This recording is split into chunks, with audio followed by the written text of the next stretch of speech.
Boa noite, igreja, paz do Senhor para os irmãos. Se você participou dos nossos últimos dias de congresso, você já entendeu o que nós vamos fazer agora. Os temas das palestras foram divulgados com antecedência e alguns dos irmãos trouxeram dúvidas ou alguma opinião que quiseram expor ou algum comentário a fazer para auxiliar o palestrante. O tema da palestra de hoje, pastor, da nossa última palestra do congresso, qual é? A sutileza da normalização do divórcio e ideologias contra a família. A família e o modelo bíblico de família instituído por Deus está sofrendo ataques e muitos dos irmãos têm algum apontamento, algum comentário, alguma dúvida a fazer e o palestrante vai responder antes de iniciar a palavra de hoje. Levanta a mão para mim alto para eu saber quem. Juliana, primeira pergunta. Meu esposo e eu estamos repensando a ideia de ter filhos. Do jeito que o mundo está hoje, vai ficar impossível criar filhos, né? Herança do Senhor são os filhos. A Bíblia diz que é uma bem-aventurança quem tem filhos e enche deles a sua aljava. São como flechas na mão do guerreiro. A decisão de ter filhos ou não, ela não pode ser pautada pelo cenário, né, da sociedade. É uma promessa de Deus. E nós temos também a função e a missão de anunciarmos o Evangelho, perpetuarmos a palavra de Deus através da vida dos nossos filhos. Isso é muito importante. Inclusive, há seitas aí que estão pensando completamente ao contrário e com seus filhos, né, povoando e multiplicando, né, a sua fé e a sua crença. Nós devemos ter filhos. É verdade que, com a devida moderação, cada um deve pensar, segundo a medida de fé que recebeu, quantos filhos deve ter. Mas não se deixe levar pela atual conjuntura para medir se você vai ou não ter filhos e quantos vai ter. Não, Deus vai direcionar você. Mais alguma pergunta, algum comentário, alguma opinião para ser exposta aqui? Desse lado, mais alguém? Marcos.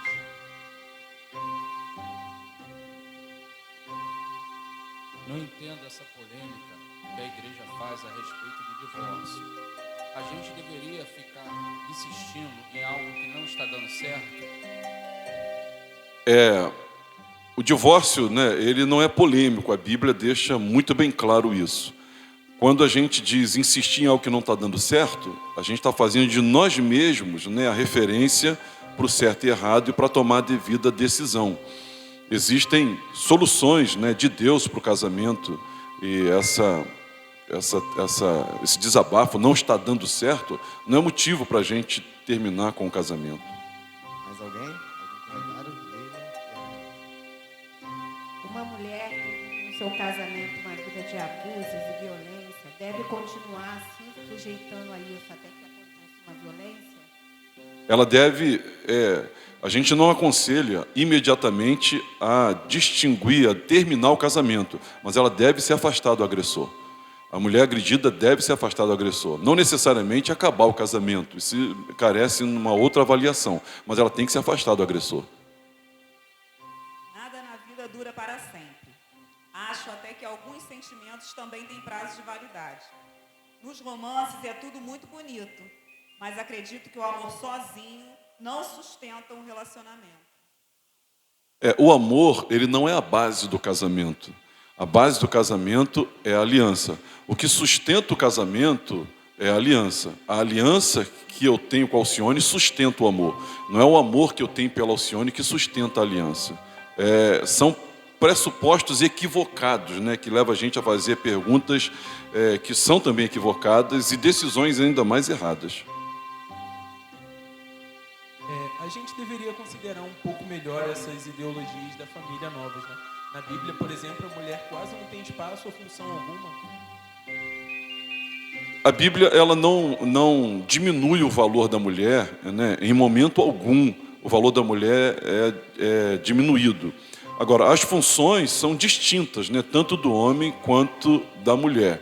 Esse preconceito surgiu com o feminismo, né, extremista, que faz uma leitura equivocadíssima da palavra de Deus. Muito pelo contrário. Jesus, no Evangelho, ele enalteceu, dignificou todas as mulheres. Ninguém dignificou e honrou as mulheres tanto quanto o nosso Senhor.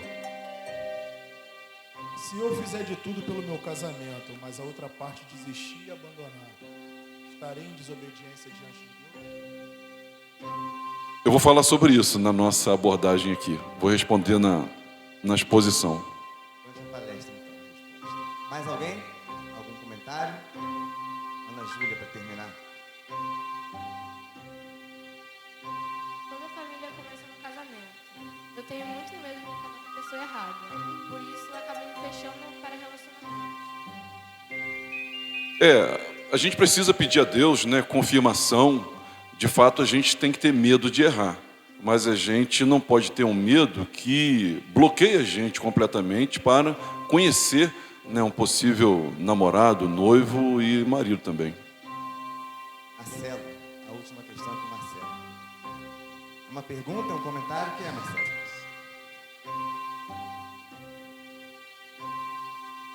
Uma pergunta. A igreja admite divórcio em alguma situação? A igreja? Admite divórcio em alguma situação? Admite? Sim. Admite sim. Eu vou falar sobre as duas situações que a igreja admite divórcio, sim. A igreja não, a Bíblia, né? Nós vimos que tem muitas dúvidas ainda, pastor, a respeito desse assunto. Algumas opiniões contraditórias, equivocadas. Ajuda a gente, pastor, à luz da palavra, a entender melhor sobre esse tema. Amém. Vamos ficar de pé? Mateus capítulo 19.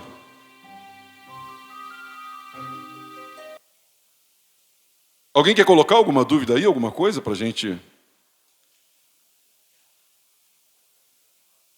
Não?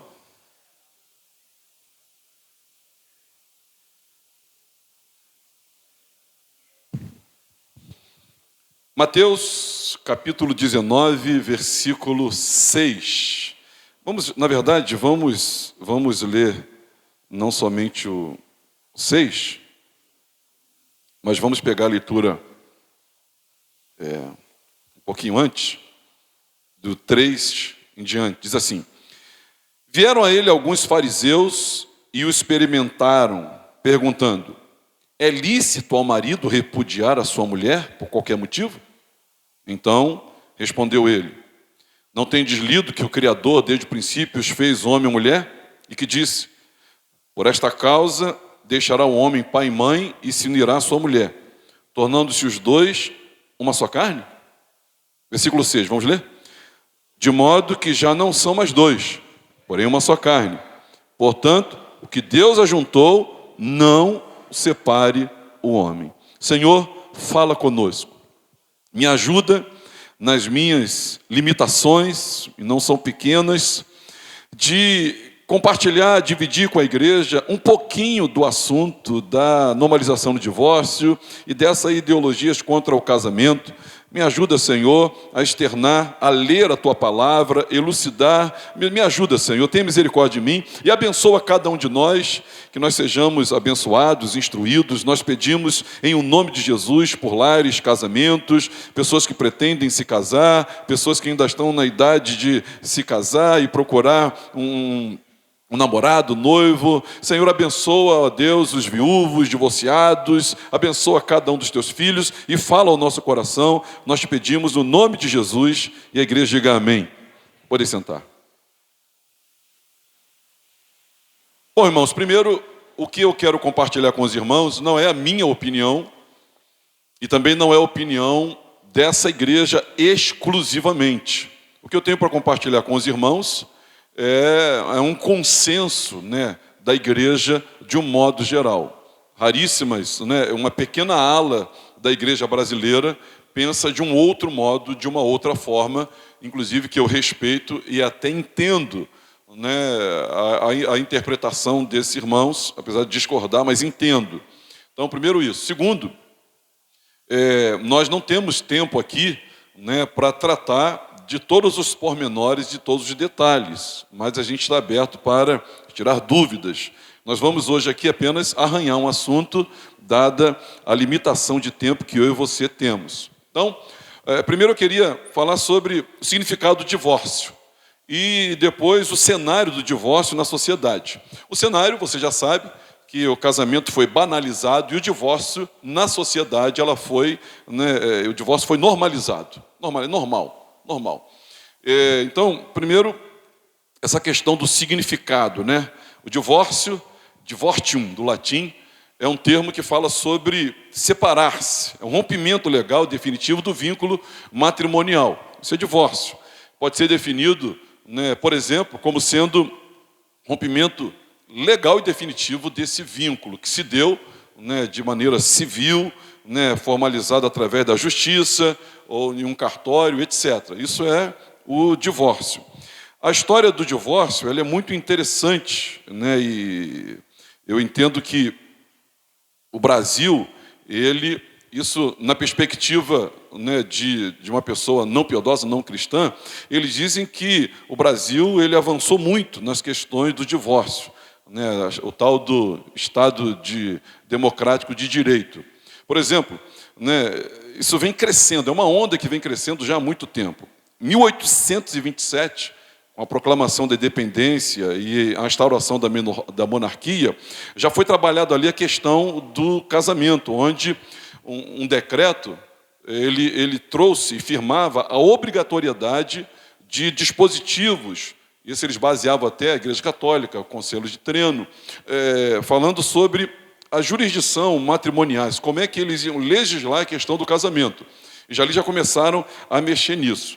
Em 1861, agora aqui no Império, a Igreja Católica fez a primeira flexibilização do casamento. Ela regulou o casamento entre pessoas de seitas dissidentes. Eles não aceitavam isso e não entendiam isso, dada a grande influência que a Igreja tinha com o Estado, às vezes até predominante nessa época. Em 1889, com a proclamação da República, em 15 de novembro, houve a separação entre a Igreja e o Estado. A Igreja por um lado e o Estado por outro, e a necessidade de regular aí os casamentos. Em 1891, antes, né, nesse período, o casamento, né, nas questões do catolicismo, eles emitiram um decreto, 26 de junho de 1890, dispondo que o casamento civil deveria preceder as cerimônias religiosas, né, de qualquer culto. Ou seja, foi disciplinada aqui a separação de corpos, sendo indicadas as causas aceitáveis para isso. Eles começaram, então, a flexibilizar. Então, isso foi crescendo e ganhando. Em 1893, o deputado Érico Marinho apresentava no parlamento a primeira proposição divorcista. Então, em 1893, essa palavra veio a público e ela foi sancionada até pela Câmara da época. Em 1900, o deputado provincial Martinho Garcês ofereceu ao Senado o projeto de divórcio vincular. Ou seja, uma proposta ela foi até repelida, indeferida. Em 1901, o jurista Clóvis Bevilacqua apresenta, após 6 meses de trabalho, o seu projeto de Código Civil, onde ele duramente foi criticado e rechaçado. Ele estava querendo flexibilizar mais ainda. Em 1934, a indissolubilidade do casamento torna-se preceito constitucional na Constituição de 1934. Em 1937, a Constituição de 1937 reiterou que a família é constituída pelo casamento indissolúvel, sem se referir à sua forma. O mesmo preceito foi repetido pelas constituições. Então, você vê que a família ela vai sendo afetada. Isso na questão secular, na questão popular. A igreja se afastou, né, e o Estado tomou conta, e todo o conservadorismo, o fundamentalismo, né, da Igreja Apostólica Católica Romana foi se afastando e o Estado foi tomando conta. Ainda na vigência da Constituição de 1946, várias tentativas foram feitas no sentido de introdução do divórcio no Brasil. Você lembra que tinha até desquite, para você se separar, você tinha que ficar 2 anos, né, separado, e depois de 2 anos separados, você então poderia entrar com o divórcio, e aí só depois você poderia, em algumas situações, em alguns anos, você não poderia nem casar de novo. Era lei, não casar, já foi lei no Brasil não casar de novo.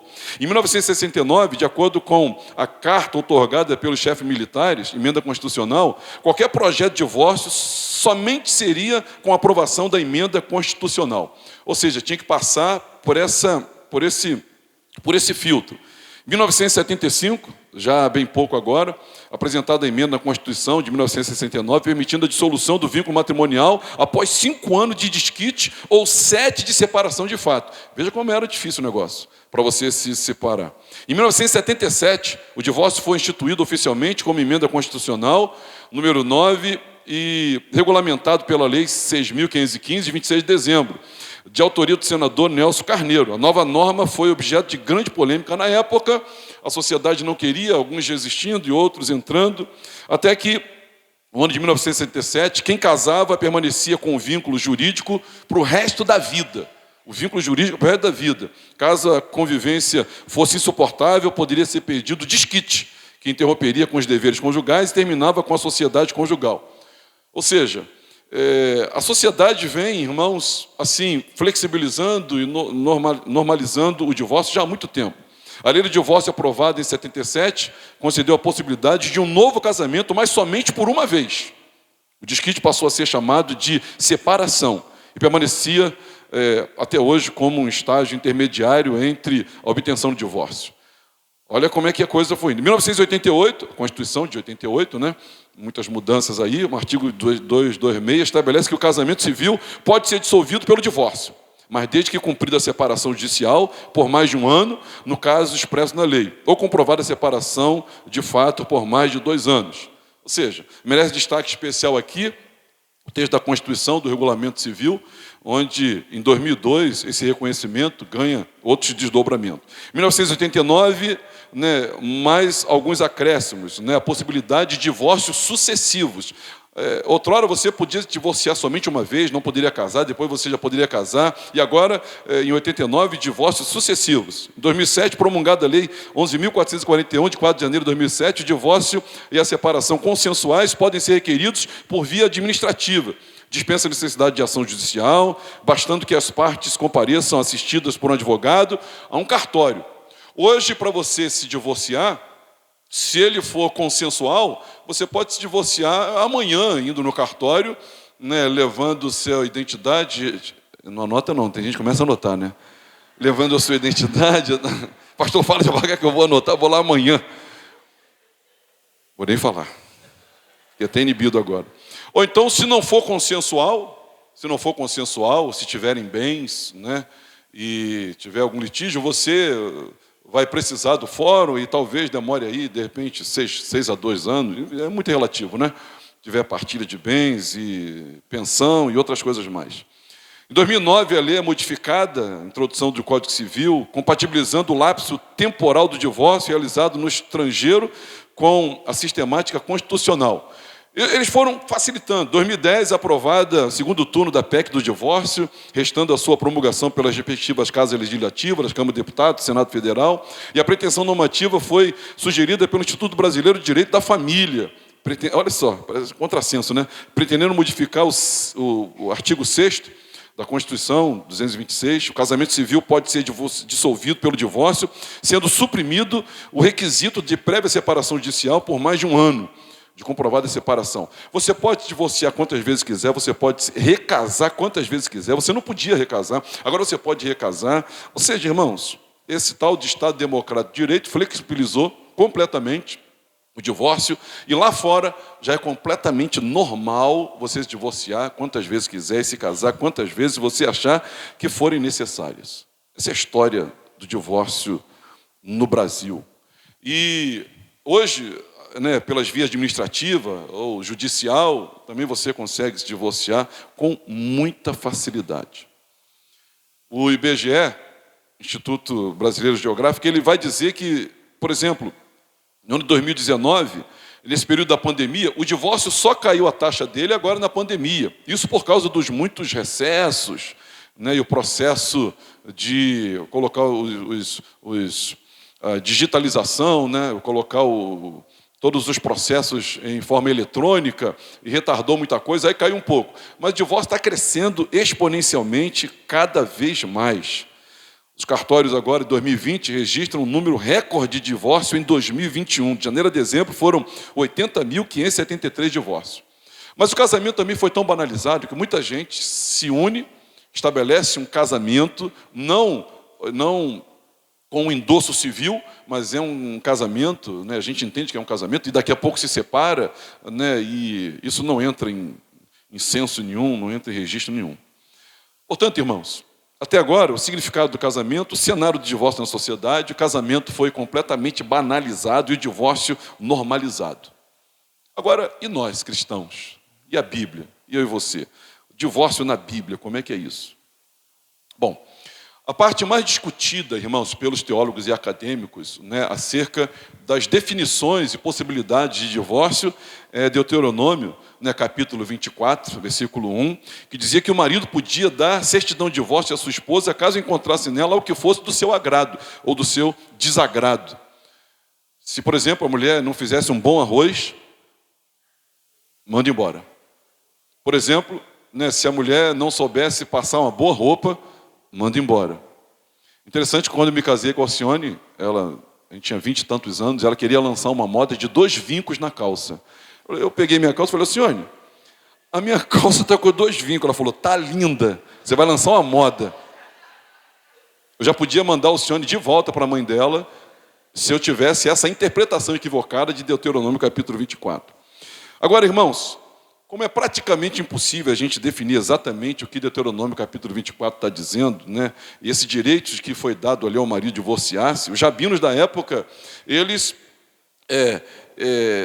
davam opiniões divergentes, sendo uns mais liberais e outros menos liberais. E na escola desses rabinos, né, dali veio, né, muitos mestres, teólogos, acadêmicos, pais de igreja, que divergiram na questão dos motivos reais, nos motivos aceitáveis por Deus para o divórcio.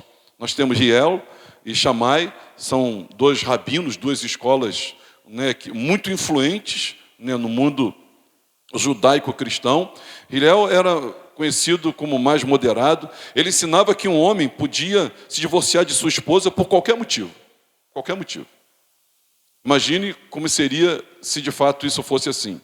Já a escola de Shammai não afirmava que apenas o adultério oferecia motivos legítimos para o divórcio. Inclusive, Mateus capítulo 19, versículo 9, está com a sua Bíblia aí? Deixa ela aberta aí, capítulo 19, versículo 9.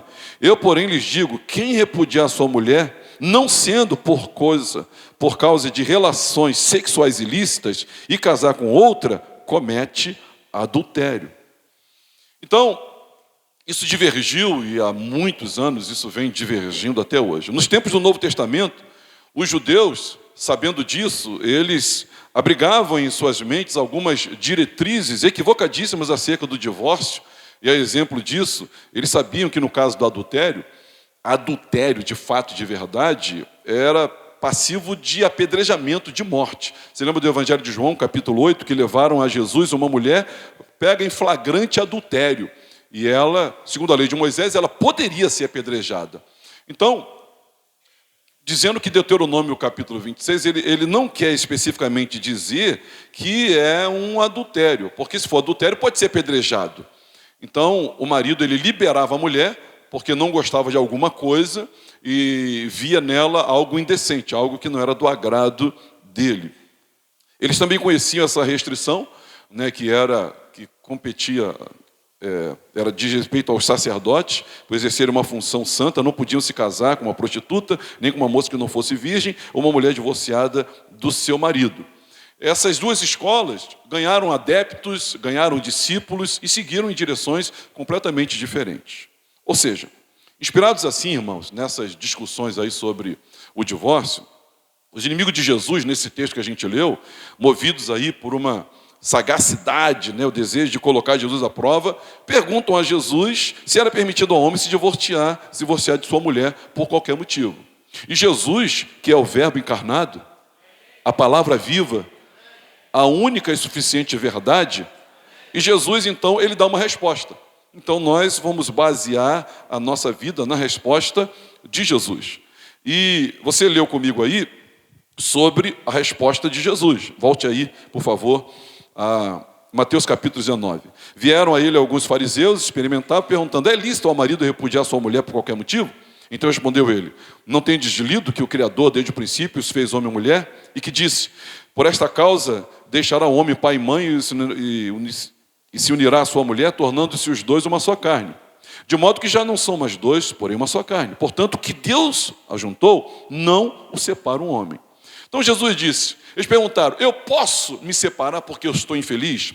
Eu posso me separar porque eu não aguento mais o meu marido, eu posso me separar porque tem coisa que eu não estou gostando, que tem uma incompatibilidade entre nós, não está rolando mais aquele romance. Olha, ele não era como foi antes, e não estou gostando, eu não estou sendo feliz, eu posso ir embora? Jesus disse, olha, você não sabe o que disse o Criador? Que uma vez unido, tornam-se uma só carne, e não separe o homem aquilo que Deus uniu? E o assunto era para acabar ali. Mas eles vieram com uma réplica. Qual uma réplica? Eles se reportaram a Deuteronômio, dizendo o que Moisés disse. E aí veja aí. Replicaram-lhe, por que então mandou Moisés dar carta de divórcio e repudiar? Vamos ler então, versículo 8? Lê comigo aí para você aprender. Respondeu-lhe Jesus, por causa da dureza do vosso coração, é que Moisés vos permitiu repudiar vossa mulher. Entretanto, não foi assim desde o princípio. Para aí, depois a gente lê o 9. Então, o que está acontecendo aqui? Jesus disse, não, o divórcio não é uma ideia de Deus. O divórcio é um dispositivo de Deus de tolerar a dureza do coração do homem.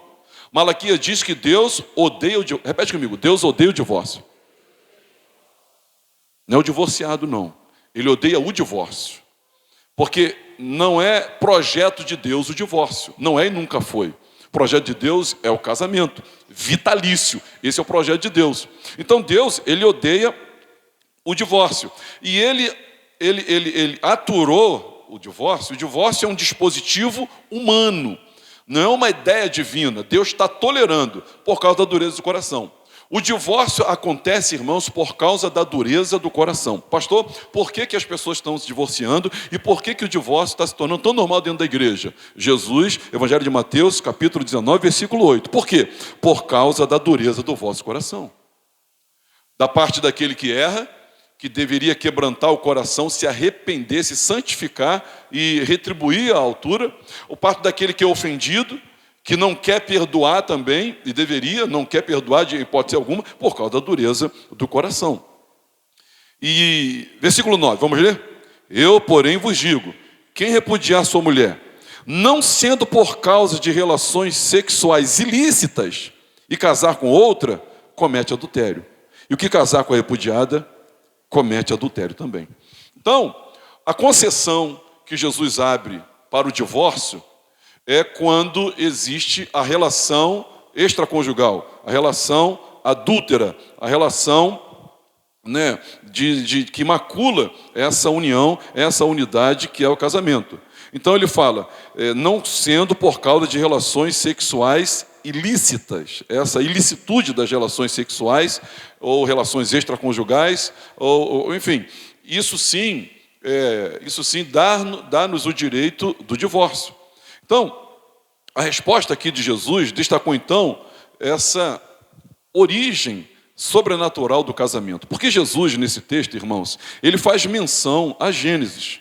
Ele diz, não tem deslido, versículo 4, que o Criador desde o princípio fez homem e mulher e disse, por essa causa deixará o homem pai e mãe, se unirá a sua mulher e tornar-se-ão os dois uma só carne. Jesus fala sobre isso, uma só carne. Frisando aqui que marido e esposa não devem se separar. Porque, irmãos, como é que a gente faz para dividir um? É possível dividir um? Um é indivisível. Repete comigo, um é indivisível. Então, é impossível separar um. Um dos grandes problemas que nós temos é não saber o que é o casamento. Por isso, a normalização do divórcio dentro da igreja. Porque até a própria igreja não sabe o que é o casamento.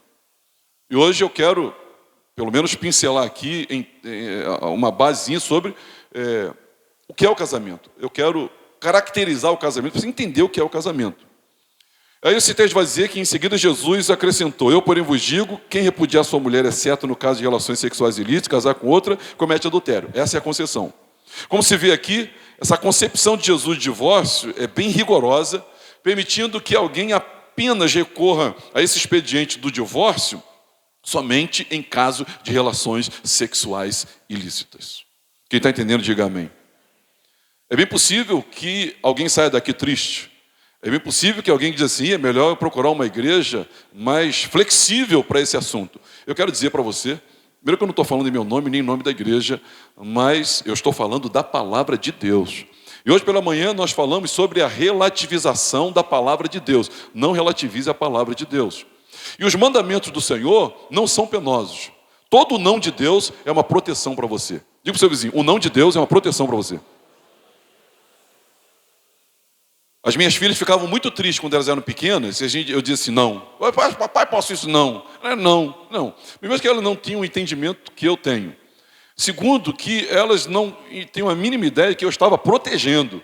Então nós, irmãos, não podemos ser como crianças, que ao recebermos o não de Deus, achamos que Deus não está entendendo, que Deus não alcança, Deus está protegendo você. Então, segundo Jesus, e a princípio, tem mais para eu falar, divórcio só tem uma causa, né, que seja deferida, de fato, e é essa causa as relações sexuais ilícitas. Fora disso, não tem como.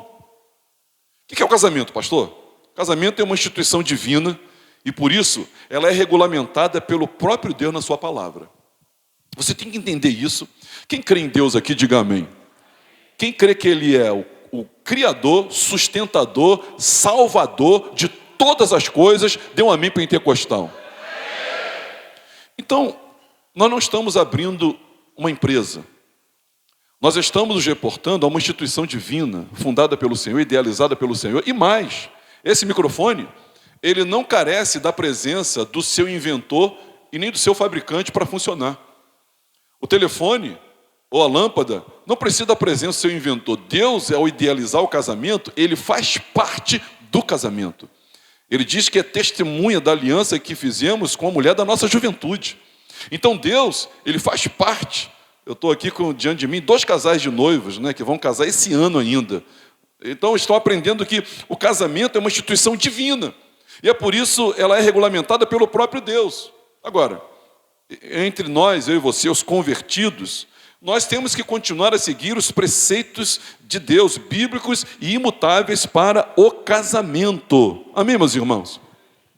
O tema de hoje é a normatização do divórcio e as ideologias contra a família. Não necessariamente ideologia de gênero, mas o casamento tem sido afetado, né, e os dardos inflamados do maligno,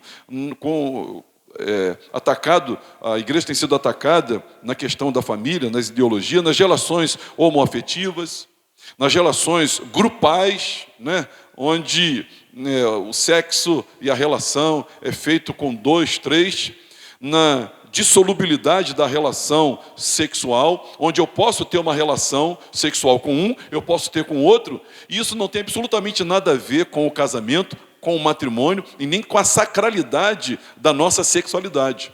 Ou seja, é a dissolubilidade da relação sexual. Não é nada, parece animal, onde a gente tem relação sexual com um com o outro e como se isso não comprometesse o nosso espírito e a nossa alma. Quem se une com a prostituta, se torna um com ela. Logo, irmãos, essa questão do ficar, né, da união casual, onde eu fico com um, mas eu não tenho compromisso nenhum, são ideologias. Hoje isso é normal, ficar é normal, a relação sexual fora do casamento é normal, as relações grupais hoje são normais, as relações homoafetivas hoje são normais. Eu queria começar a falar sobre casamento, porque se você entender, e eu também, a sacralidade do casamento, você vai olhar com outra perspectiva para o divórcio. Por exemplo, os 4 pilares do casamento é a heterossexualidade, onde é um homem e uma mulher, um macho e uma fêmea e ponto final. Diga amém por isso aí. Segundo pilar é monogâmico. O casamento ele é monogâmico. Deixa um homem e se une à sua mulher. O casamento é a união entre homem e uma mulher. Tanto a poligenia quanto a poliandria, a poligemia é a união de um homem com muitas mulheres, e a poliandria é a união de uma mulher com mais de um homem.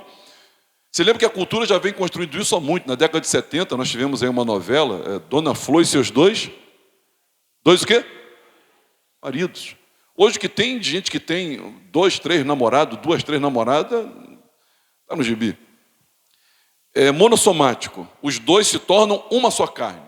Ou seja, o sexo antes e fora do casamento é proibido por Deus, mas no casamento ele é ordenado. E os casais digam amém. Quem priva o seu companheiro de uma vida sexual dinâmica está vivendo uma vida em pecado e dando direito a Satanás de entrar nessa relação e agir aí. E também, o quarto pilar do casamento é que ele é vitalício. Ou seja, de modo que já não são mais dois, porém uma só carne, portanto, que Deus juntou, não separe o homem. Agora, irmãos, o que legitima um casamento? O que legitima um casamento? É necessária a ocorrência de 3 elementos. Primeiro, a vontade livre. Ninguém pode casar forçado. Amém? Segundo, um ato solene. E terceiro, o intercurso sexual. Isso precisa acontecer. Aconteceu de vontade livre, aconteceu um ato solene, aconteceu o intercurso sexual, legitimizado então um casamento. Isso é um casamento de fato e de verdade. Quando isso acontece. O que passa disso, fornicação, adultério, relações fora do casamento, não é um casamento. E deve ser tratado, né, com outras perspectivas. Agora, o que eu queria que os irmãos absorvessem com muito cuidado, são acerca dos efeitos básicos do casamento. Os irmãos precisam absorver o que eu vou dizer, para que a gente olhe com outros critérios a questão do divórcio. Quais são os efeitos básicos do casamento? A saber, número 1, a convivência. Número 2, a indissolubilidade. Ou seja, ambos estão... Abra sua Bíblia em Gênesis capítulo 2, versículo 24, por favor. Vamos lá. Vamos parar aí. Abra a sua Bíblia 2, Gênesis 2, versículo 24. Por isso, o homem deixa pai e mãe e se une à sua mulher. O que é isso aí? Convivência.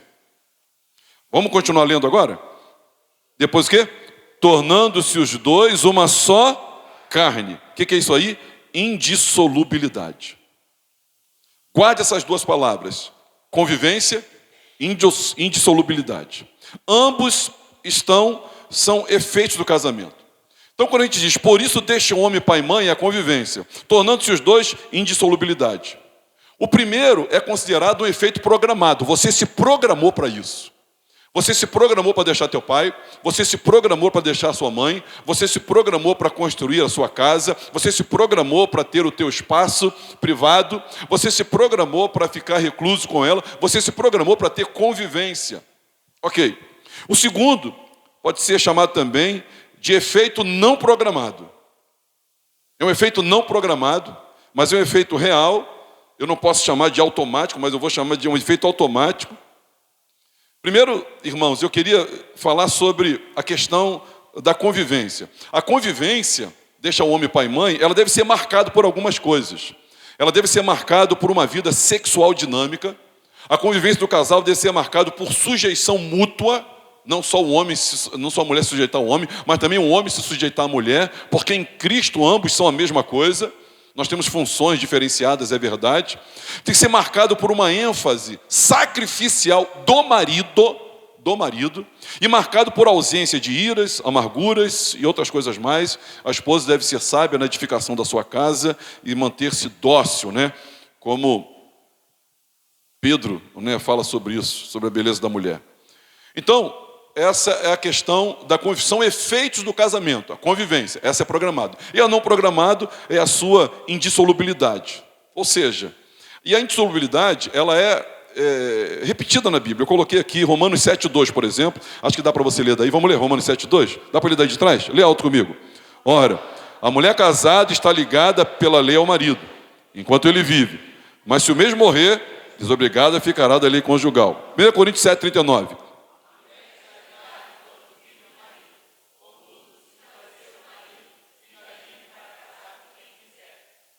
Mateus 19,6. De modo que já não são mais dois. Porém, meu irmão, por favor, volta lá, querido. Eu estou lá no outro. Isso. Espera um pouquinho. De modo que já não são mais dois. Porém, uma só carne. Portanto, o que Deus ajuntou, não separa o homem. Quem idealizou o casamento? Deus. Quem regulamentou o casamento? Deus. O casamento é sagrado. O casamento, irmãos, é um projeto divino. E o próprio Deus participa do casamento e ele zela pelo casamento. E Deus, ao estabelecer o casamento, ele estabeleceu o seguinte, que quando o casamento acontece de livre vontade, de um ato solene e de um intercurso sexual, os dois se tornam um. Essa indissolubilidade, ela é real e não tem como nós nos furtarmos disso. É o efeito não programado do casamento, porque não depende do planejamento, da vontade, ou mesmo da eficiência dos noivos para ser produzido. Não depende disso. Quando duas pessoas se casam, preenchendo os 3 requisitos que perfazem aí o casamento, essa indissolubilidade ela surgirá, quer você queira, quer não, quer saiba, quer não, quer concorde, quer não concorde. Você se torna um com o outro. E esse um é indivisível, é inseparável, é a indissolubilidade. Quem está entendendo, diga amém. Você que vai casar, pensa 2 vezes. Raíssa, pensa 2 vezes, minha filha. A gente pode adiar isso aí. Essa indissolubilidade só é anulada em algumas poucas situações. E aqui está, e há consenso universal em todos os tempos, é a morte. É a morte.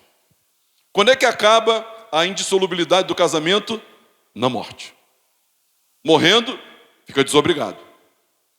Então, por exemplo, se você está enjoado da sua esposa, se você acha que o casamento não dá certo, e você acha que Deus está abençoando isso, você deve fazer uma oração. Mata ela, Senhor. Mata ele, meu Deus. Porque se eu só matar ele, imagina eu no velório dele, meu pai, eu vou chorar. Mas com uma vontade de... E até se tiver missa, eu vou até na missa. Eu sou crente, mas até missa, se fizer, eu vou porque eu vou estar bem. Só a morte termina com essa indissolubilidade. Agora, irmãos, ainda que Deus odeie o repúdio, né? Jesus ensina que a causa básica da separação de um casal seja a dureza de coração, ainda que, a verdade é, irmãos, que o divórcio é tolerado na Bíblia em 2 casos específicos. Primeiro, disse Jesus, em razão de relações sexuais ilícitas, que é o adultério. Existe uma segunda situação. O apóstolo Paulo, irmãos, nós somos uma igreja que nos baseamos na doutrina dos apóstolos. Nós cremos que os apóstolos disseram, Deus disse através deles. Nós cremos, irmãos, que eles ouviram e aprenderam do próprio Senhor Jesus. Jesus, ele não esgotou o assunto do casamento e ele não falou tudo sobre casamento. Mas seus apóstolos complementaram isso. Nós temos esse compêndio literário aqui, que são os livros do Novo Testamento e Velho, que nos ensinam isso. E quando o cônjuge incrédulo quiser apartar-se do cônjuge crente? Alguém fez essa pergunta aí. Abra sua Bíblia lá, por favor, em 1 Coríntios capítulo 7, e a gente vai estudar Coríntios esse ano. 1 Coríntios capítulo 7, vamos ler aí, por favor, juntos, né, os versos 12 em diante. Eles vão dizer assim, versículo 11, mas se ela se separar, que não se case de novo, ou que se reconcilie com o seu marido, e que o marido que se divorcie da sua esposa. Aos outros, digo eu, não, Senhor, se algum irmão estiver casado com uma mulher não crente, e essa concorda em morar com ele, não se divorcie dela. E se uma mulher estiver casada com um homem não crente, e esse concorda em viver com ela, não se divorcie do marido.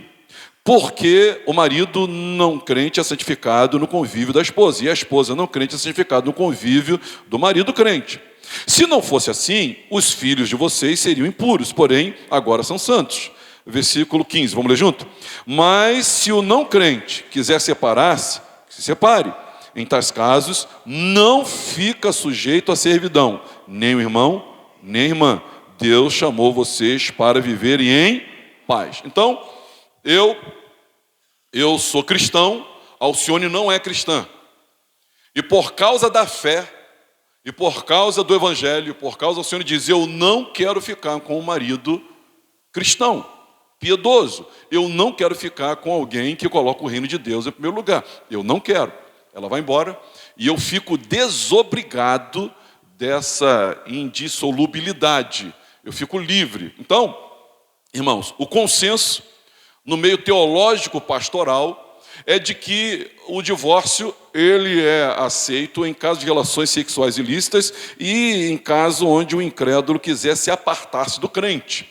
Não é o crente se apartar do incrédulo. Vamos que eu seja cristão, me converti, Alcione não, diga, Alcione, eu vou arrumar um caso lá, vou arrumar uma diaconisa, uma cantora da igreja, não quero ficar mais com você não, porque você...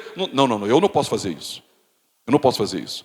Se for uma decisão e eu não conseguir persuadi-la ao contrário e ela quiser me deixar por ela não ser cristã, eu fico desobrigado e eu posso me casar de novo. Quem está entendendo, diga amém.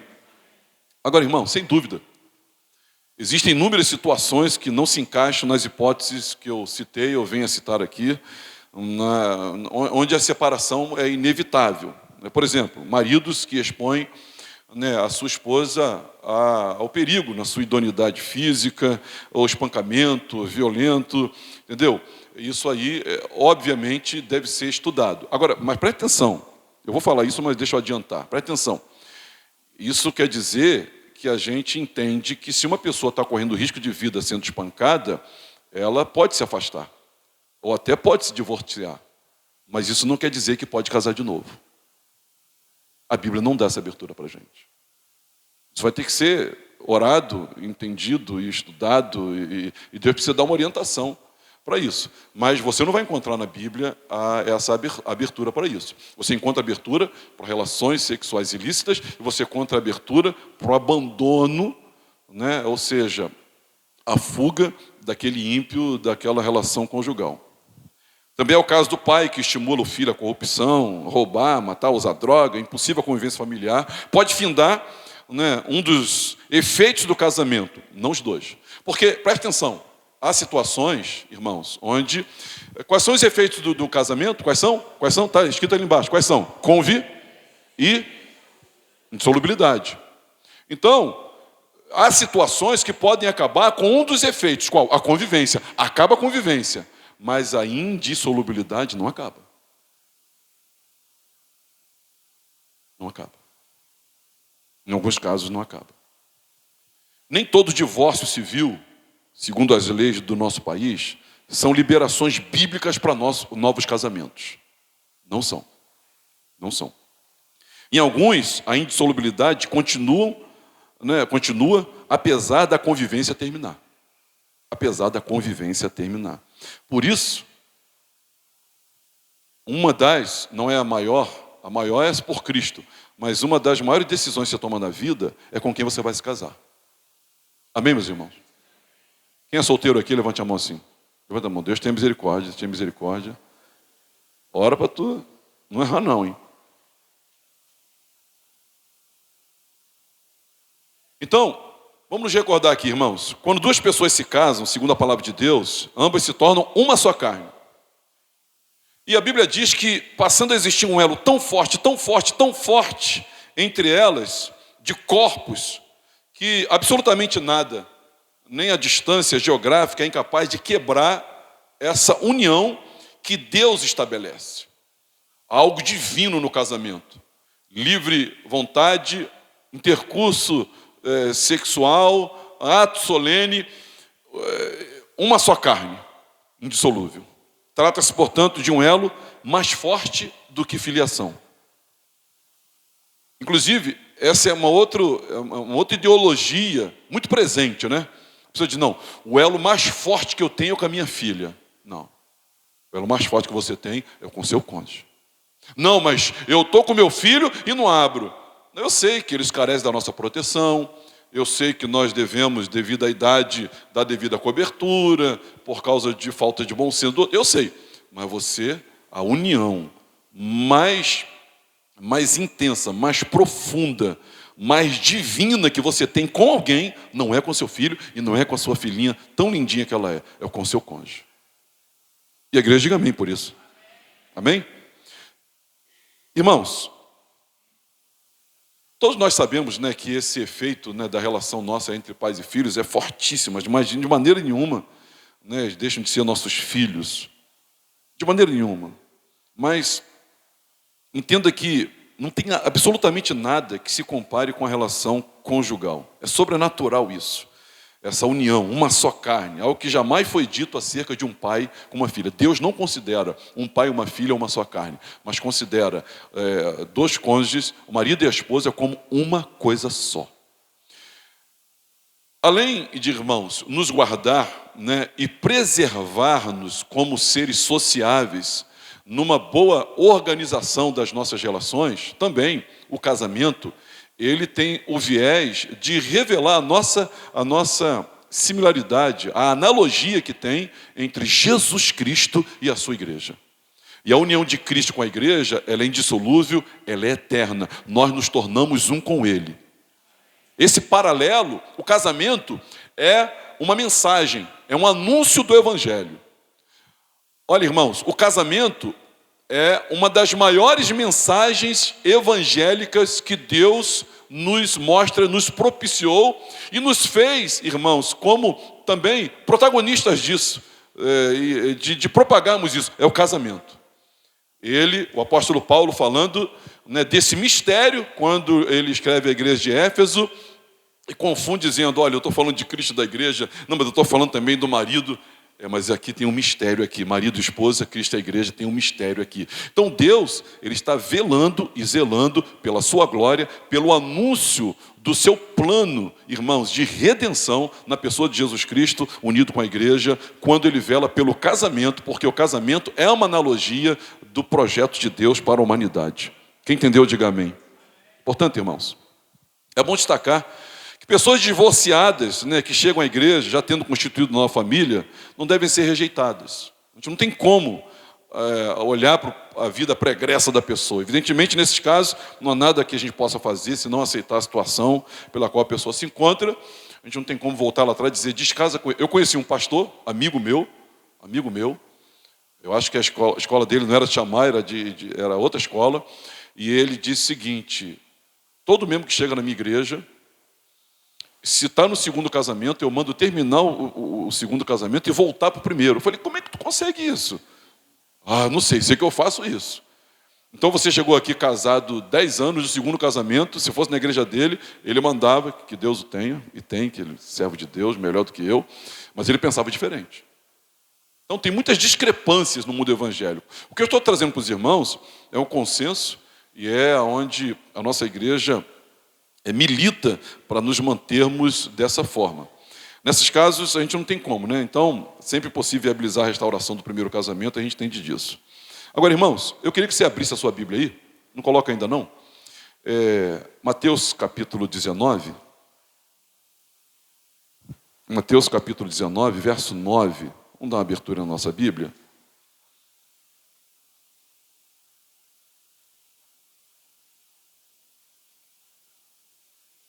Mateus 19, 9. Olha, eu estou aberto para perguntas, se quiser fazer. Mateus 19, 9. Vamos ler? Todo mundo junto? Porque, olha só, se você está assustado, fala para os teus irmãos assim, ó, os discípulos também ficaram. Vamos ler aí, ó. Mateus 19, 9. Eu, porém, vos digo, quem repudiar sua mulher, não sendo por causa de relações sexuais ilícitas, e casar-se com outra, comete adultério. E o que casar com a repudiada, comete adultério. Verso 10, bem forte.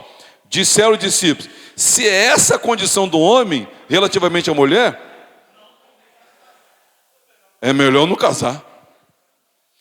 O senhor está dizendo que é indissolúvel? Estou. O senhor está dizendo que eu vou ter que conviver com ela para o resto da vida? Estou. Eu estou dizendo que, o senhor está dizendo que eu só posso me separar se houver relações, traição, adultério, relações sexuais ilícitas? Estou. Então é melhor não casar. Eu não quero aguentar essa jararaca até o final da minha vida, não. Eu não quero aguentar esse monstro, esse cavalo ignorante até o resto da minha vida, não. Então é melhor não casar. Essa a nossa relação não convém casar. E Jesus nos disse assim, não, vamos conversar. Não tem conversa. A palavra é absoluta. Jesus não disse, não, peraí, gente, vem cá. Assim a igreja vai ficar vazia. O que é isso? Vamos dar um jeito nisso aí. Não, vem cá. Não disse isso. Que isso? Assim eu vou perder dizimista aqui? Não, fica aqui, tem que pagar as contas. Não disse isso. Não, fica aqui, não, que isso? Assim você não vai ser feliz, mas eu quero que todo mundo seja feliz. Olha, eu vim aqui para que todos sejam felizes. Ele disse isso. Ele disse isso, irmãos. Ele disse isso. Sabe o que Jesus disse? Versículo 11, vamos ler? Jesus, porém, lhes respondeu, nem todos são aptos para receber esse conceito, mas apenas aqueles a quem é dados. Nem todos são aptos para casar. Tem gente que não deveria casar. Tem gente que não deveria casar. E que é isso, pastor? Não, vamos ler o texto. Versículo 12. Porque há eunuco de nascença, há outros a quem os homens fizeram tais, e há outros que a si mesmos se fizeram eunucos, por causa do reino dos céus. Quem é apto para ouvir, que admita. Nós, irmãos, somos preconceituosos e usamos de forma muito pejorativa todas as qualificações ou os adjetivos de um solteiro, de alguém que se sente bem estando só. Mas eu quero dizer que há um chamado de Deus para isso também. E casamento não é garantia de felicidade. Há muitos divorciados que diriam um grande amém se estivessem sozinhos, hoje aqui. Casamento não é garantia de felicidade. Mas é um chamado de Deus. Mas nem todos estão aptos para isso, por causa da convivência e da indissolubilidade. Agora eu queria que os irmãos, por favor, fossem comigo lá em Mateus capítulo 14. Mateus capítulo 14, versículo 3. Vem lá o versículo 1 logo. Mateus 14, 1. Quem achou, diga amém. Tem alguém sem Bíblia aí? Compartilha a leitura com o seu vizinho. Mateus capítulo 1. Mateus 14, 1. Por aquele tempo, ouviu o tetrarca Herodes a fama de Jesus e disse aos que o serviam, este é João Batista, ele o ressuscitou dos mortos, e por isso nele operam forças miraculosas. Porque Herodes, havendo prendido e atacado a João, o meteram no cárcere, por causa de Herodias, mulher de Filipe, seu irmão. Pois João lhe dizia, não te é lícito possuí-la. E querendo matá-lo, temia o povo, porém o tinham como profeta, porque o tinham como profeta. Ora, tendo chegado o dia natalício de Herodes, dançou a filha de Herodes diante de todos e agradou Herodes, pelo que prometeu com juramento dar-lhe o que pedisse. Então, ela, instigada por sua mãe, disse, dá-me aqui num prato a cabeça de João Batista. Entristeceu-se o rei, mas por causa do juramento e dos que estavam com ele à mesa, determinou que lhe a dessem. E deu ordens e decapitou a João no cárcere. Foi trazida a cabeça num prato e dada à jovem que a levou à sua mãe. Versículo 12. Então vieram os seus discípulos, levaram o corpo e o sepultaram. Depois foram e o anunciaram a Jesus. O primeiro mártir do Novo Testamento, meus irmãos, não foi o diácono Estevão, foi João Batista. E por que João Batista morreu? Você vê aqui desse modo que a ética cristã do casamento, ela é extremamente elevada e deve ser defendida a todo custo nos nossos dias modernos também. Você vê aqui, aliás, que é significativo que João Batista, o primeiro a morrer em nome da fé cristã, foi preso e decapitado precisamente por defender a ética bíblica do matrimônio, onde esse Herodes tinha uma relação com a mulher do irmão dele.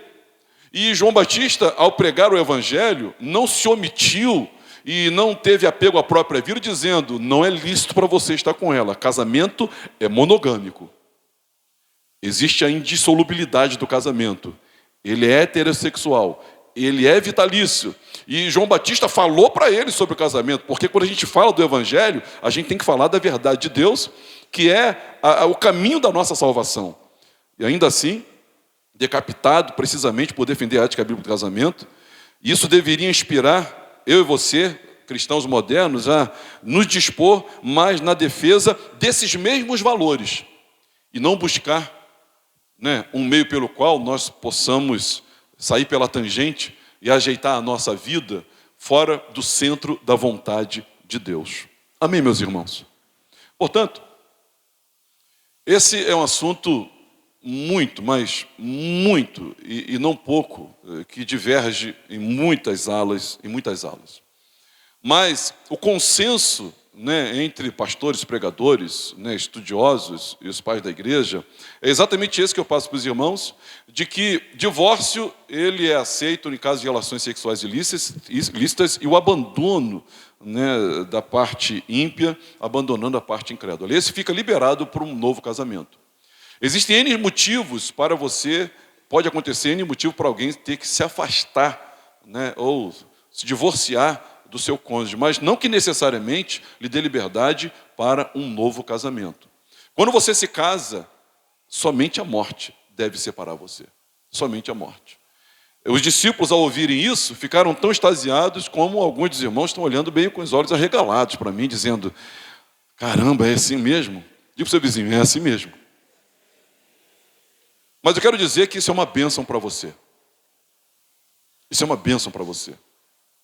Porque hoje, meus irmãos, a maldade tem se multiplicado e a sociedade ela está como fruto da bagunça, da orgia, sabe, do baixo nível ético, moral, comportamental que as famílias hoje aderiram e abraçaram tantas ideologias.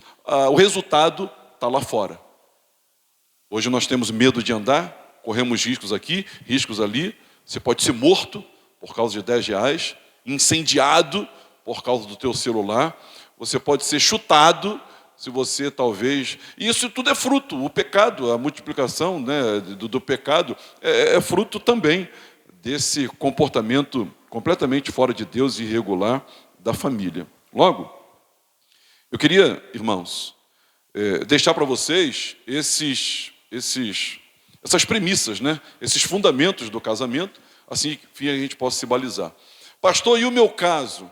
Eu tenho uma questão aqui, uma vírgula, tem algo diferente, a gente tem que conversar. Nós precisamos conversar. Uma pergunta foi feita aqui, muito bem apropriada. Pastor, e a incompatibilidade? Irmão, isso é dureza de coração. A incompatibilidade é fruto de dureza de coração. E nós precisamos resolver isso de outra forma. Nós não podemos normatizar isso. A gente não vai aqui condenar, rechaçar, expulsar você. Mas nós não vamos concordar com nada que a Bíblia não esteja concordando. Porque quem patrocina esse que está falando aqui, e essa igreja, e o ar que a gente respira, já disse para nós quais são as regras, né, e já normatizou o casamento, porque ele é o idealizador e sustentador, e é aquele que fica presente no nosso casamento. Amém, meus irmãos? Pastor, eu estou sofrendo uma situação assim. Vamos estudar, vamos discutir, vamos pedir a Deus orientação para isso. Mas, em tese, é o que a Bíblia diz, é o que Jesus diz, é o que a palavra diz, e isso não está aberto para negociações, não está. Nem para a minha vida, Alcione vai ter que me aturar para o resto da sua vida. Ore por ela, ore pelo seu marido. Peça misericórdia, mas vai ter. Mas se nós tivermos um coração quebrantado, meus irmãos, nos voltarmos para Deus, nós vamos ter o melhor casamento que um ser humano pode ter. Se nós nos quebrantarmos sempre diante de Deus. Guardado aí as nossas dificuldades, as nossas pecaminosidades, os nossos defeitos, né, que é uma convivência humana, tem essas coisas, mas nós podemos ter um casamento muito e muito abençoado. Você que está solteiro, tome cuidado com quem você vai casar. O casamento é para toda a vida. Hoje as pessoas se casam dizendo, vamos tentar. Não vamos tentar. Vamos ver se vai dar certo. Não, vamos casar, vamos fazer dar certo isso aqui. Vamos fazer dar certo. Nós vivemos hoje em tempos, irmãos, a cultura, né, ela vai mudando. Por exemplo, nós tivemos tempos, nos tempos bíblicos, onde você não escolhia o seu cônjuge. Quem escolhia era o seu pai. Fulano, você vai casar com ela. Beltrano, você vai casar com ela. Hoje você ainda tem a oportunidade de orar e você mesmo escolher. Talvez seja tempos melhores, não sei. Há quem diga que não, que os pais teriam mais experiência, casavam mais novos, né? Então, essa cultura secular, ela tem invadido a igreja e comprometido muitos preceitos elementares da fé cristã, e aí trazendo, sim, muita infelicidade para muitos casais. Mas que Deus tenha misericórdia de mim e tenha misericórdia de você também. Amém? Vamos ficar de pé.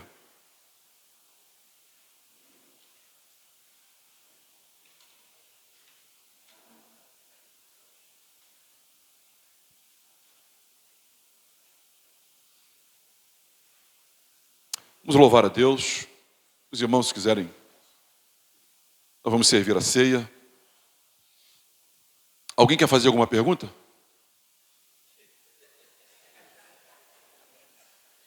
Eu tento ajudar. Se quiser, eu tento ajudar. Alguma coisa que eu não falei? E seria pertinente falar, né? Posso? Tem alguma coisa aí que eu não falei? Os casais aí que vão casar, alguma coisa?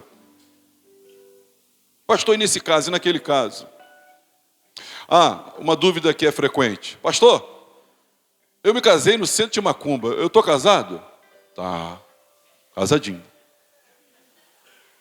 Não, mas o capeta deu uma charutada para lá e uma soprada para cá. Foi de livre espontânea vontade, teve um intercurso, né? E você assumiu essa relação, para Deus você está casadíssimo. Mas eu queria ter a bênção da igreja. Não tem problema, a gente abençoa você. É só comprar picanha e a gente abençoa você. Pastor, mas o meu marido, ele... Há casos e casos, né, irmãos? Situações a gente tem que conversar, avaliar, mas eu quero pedir uma coisa para você. Eu quero pedir em nome de Jesus. Confie na palavra de Deus, confie na bondade de Deus. Ele está velando e zelando por você. Olha, Deus não tem caprichos. Repete comigo, Deus não tem caprichos. Eu brinco lá em casa, né? Por exemplo, quando eu vou comer alguma coisa, aí eu vou escolher a mesa, né? Eu estou com a Alcione. Aí o Alcione senta e fala, Alcione, por que está sentado aí?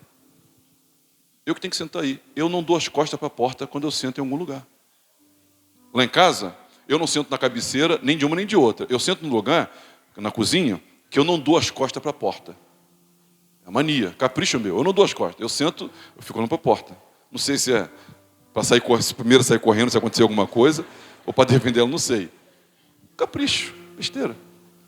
Deus, quando fala sobre o casamento, não é um capricho dele, não.